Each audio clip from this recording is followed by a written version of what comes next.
Is anybody not ready? Hello, my name is Scott, and I affirm the resolution resolved states ought to ban lethal autonomous weapons. My value is social justice. Social justice seeks acceptance for all. Paris, 2018. Social justice is a hypothesis of non discriminatory relations between individual and society. Social justice seeks equality, disfavor discrimination, and prioritizes fairness. Social justice helps us to work towards celebrating diversity. A society that does not celebrate and acknowledge the differences that we are born with can lead to resentment, hostility, and even worse. My standard for this debate is minimizing structural violence. Recognizing structural violence is key to mitigating its oppressive effects. Winter and Layton in 1999.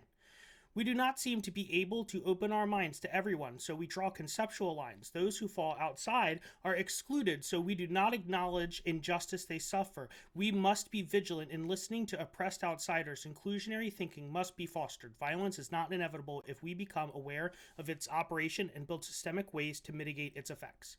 My first contention in this debate is patriarchy. A ban on lethal autonomous weapons would ensure a feminist future. Sharkey in 2020. Banning autonomous weapons ensures a feminist future, propagating gender and race discrimination, injustices on the poor, vulnerable, and people with disabilities. Autonomous weapons carry biased baggage, lack empathy and understanding of human rights and dignity. Machines dehumanize and perpetuate patriarchal violence, raise gender-based violence, exacerbate militarized masculinity, commit gender-based violence, and a feminist future starts with a ban. Next is that lethal autonomous weapons are built with gender biases and externally enforce them. Atchison in 19.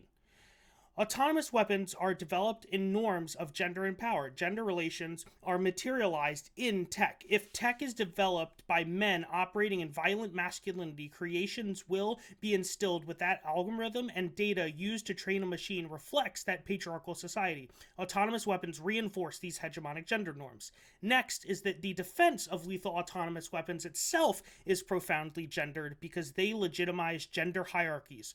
Carvalho in 2018. Gendered assertions used to enhance acceptability of robot gendered speech, associating cyber warrior with a super male, strong, efficient robot war, insert technical prowess into hegemonic masculinity, validate robot usage, re-establishes masculine authenticity, discourse of masculine protector used by the country to deploy the robot project itself as a predator, weakening countries it targets, the attacker as a patriarch, and demasculinizing the country that hosts create a gender divide. The masculine predator and the feminized ones are penetrated by the robot to reinforce gender hierarchies, renewing the hegemonic masculinity, imprinting the protector predator imagery. Next is that lethal autonomous weapons embody masculine traits and display gendered norms through militarism. Carvalho in 2018. Gendered anthropomorphizing of laws is triggering a gender schematic judgment, male characteristics exported to lethal autonomous systems to enhance acceptability as the superhero soldier focus on strength and rationality. Anthropomorphizing laws validates robot soldiers sacrifice for the communal benefit, harmonize military heroism and masculinity. Laws are abound with Terminator references which allude to hyper-masculinization. Lastly is that patriarchy and gender oppression is the root driver of war. This is from Cockburn in 2012. Patriarchal gender relations as the root cause. Gender issues foster militarism, make war thinkable, peace difficult, proceeding from a militaristic ideology through gender relations. Pushing the wheel, patriarchal gender relations are the root cause of militarism and war. Gender is never absent. War is flawed if it lacks gender. Most do. My second contention in this debate is racism. First is that lethal autonomous weapons amplify every binary. They favor men, whites, settlers, at the expense of the oppressed. Ramsey Jones in 2020.